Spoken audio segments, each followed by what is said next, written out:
Bloody Mary is the girl I love. Bum, bum, bum, bum. Bloody Mary is the girl I love. Bum, bum, bum, bum. Bloody Mary is the girl I love. So ain't that too damn bad? What do you think about that, Jack?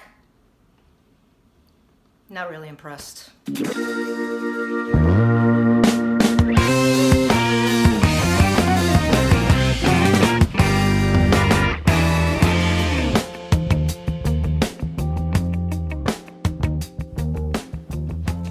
Hey Flamingos, welcome to the channel where we teach you how to be the boss of your own bar by showing you how to make really cool drinks at home.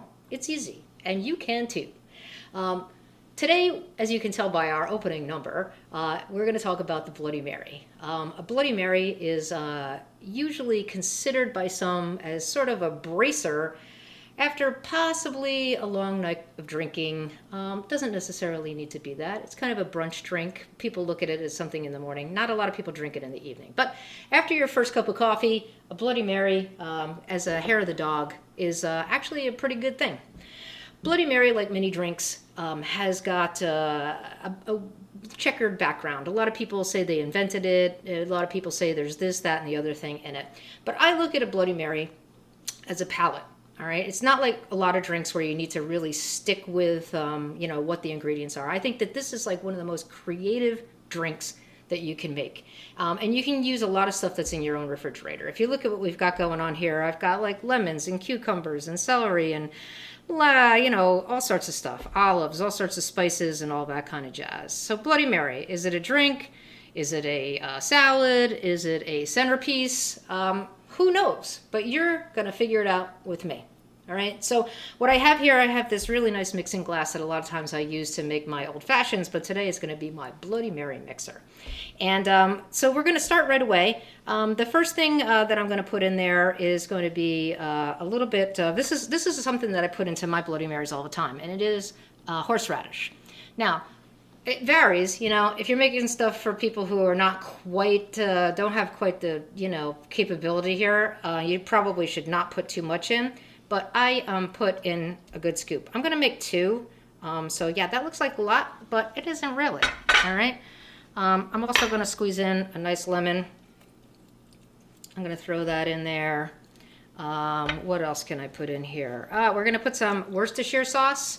Any kind of Worcestershire sauce is good. That's pretty good. It's probably a little bit too much, but hey, whatever. Probably going to throw in a little bit of bitters. This is Angostura. Not traditional in a Bloody Mary, but something that I put in. I like Angostura Bitters. The other thing I'm going to put in is some hot sauce. Use whatever hot sauce you want. If you want something that's a little bit smoky, go for it. So as you can tell, this is quite a spicy drink. This is another reason why, it's kind of a bracer. And then, what else can I put in here? I think that's pretty much it for right now because, I think this is probably good enough. Now, here's another thing. The traditional Bloody Mary is made with tomato juice. It's pretty thick tomato juice. I like V8. It's tomato based, but it has a little bit more complexity to it. Now, V8 makes this hot kind of V8 too. I don't go with that because I'm kind of making my own thing here. All right, so I get the regular V8, make sure it's shaken up so that all the, gap is off the bottom of it. And I don't know, we're gonna make two drinks, so let me see if I can crack it in half. I'm so delicate. Let's put a cup in here for right now and kind of see what we got. All right, let's try a cup.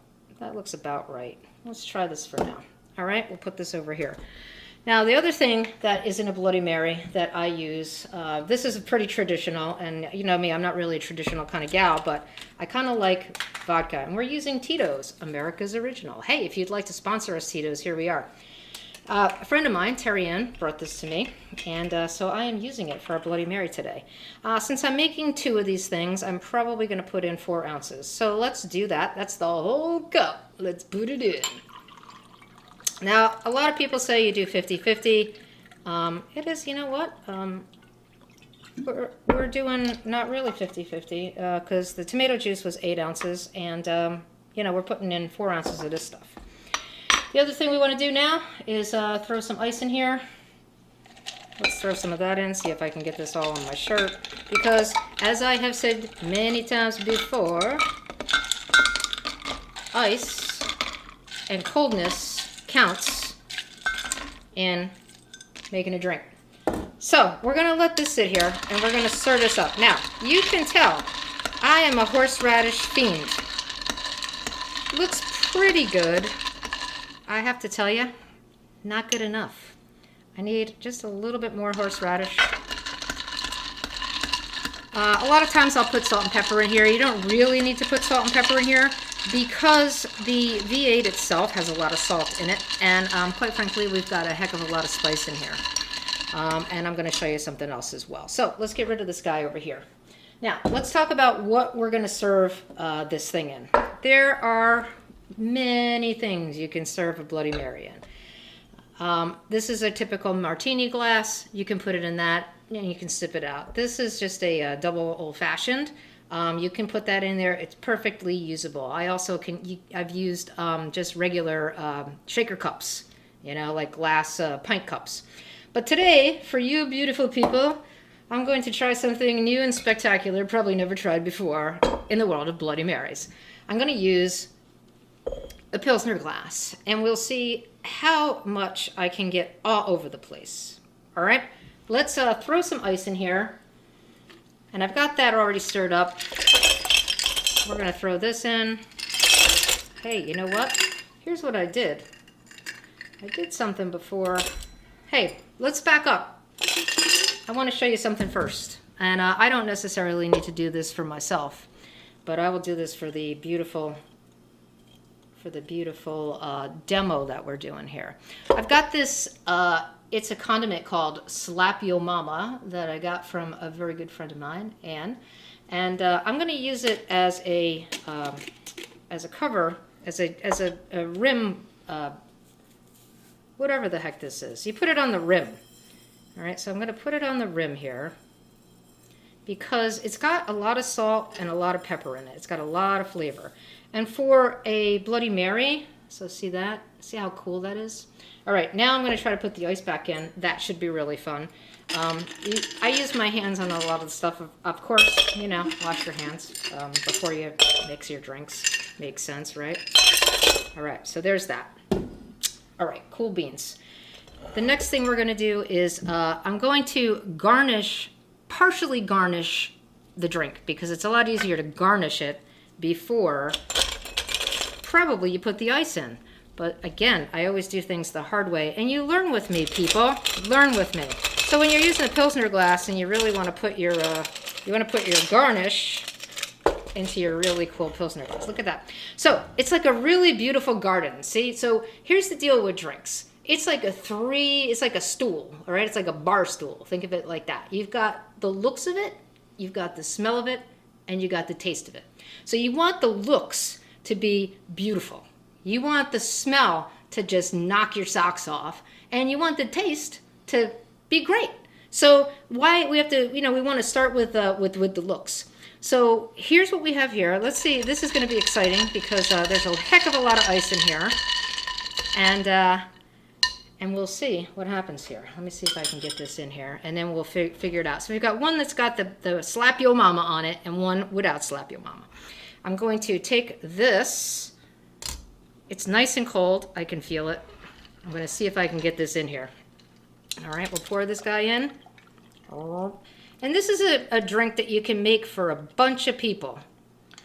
All right, we're going to go over to here. You have a party. You continue to party the next morning. And, you know, this is something that you can make. How close am I going to be? Dun, dun, dun, dun, dun, dun, dun, dun, dun, dun, dun, dun. This is going to be a little bit stronger because it looks like it's got a lot more of the horseradish in it. All right.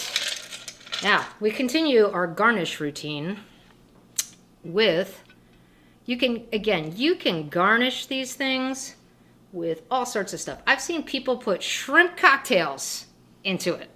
I've seen people put all sorts of, you know, dill pickles, all sorts of jazz.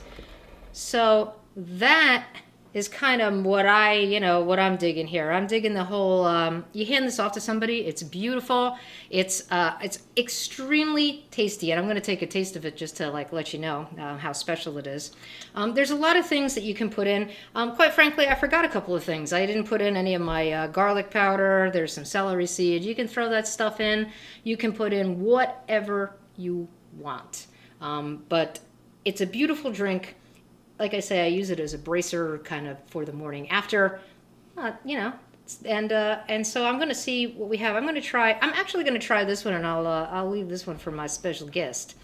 I'm going to take this off because I'll poke my eye out, and then who'll be making videos for you? I'm going to take the celery. The celery is really important. I just think it's beautiful, and see, now that the ice is kind of like breathing a little bit, the celery sits right in there. And let's stir it up a bit. Look at that horseradish.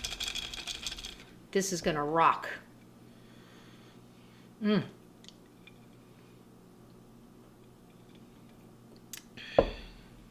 Just like Mom used to make. Not really, but anyway. Hey, crack myself up here. Hey, thanks for watching. It's been fun. The Bloody Mary is a great drink that you should try at home. We appreciate you watching. Please remember to share our channel with some of your friends. I know we're goofballs and we like to have fun, but there's a lot of other goofballs out there.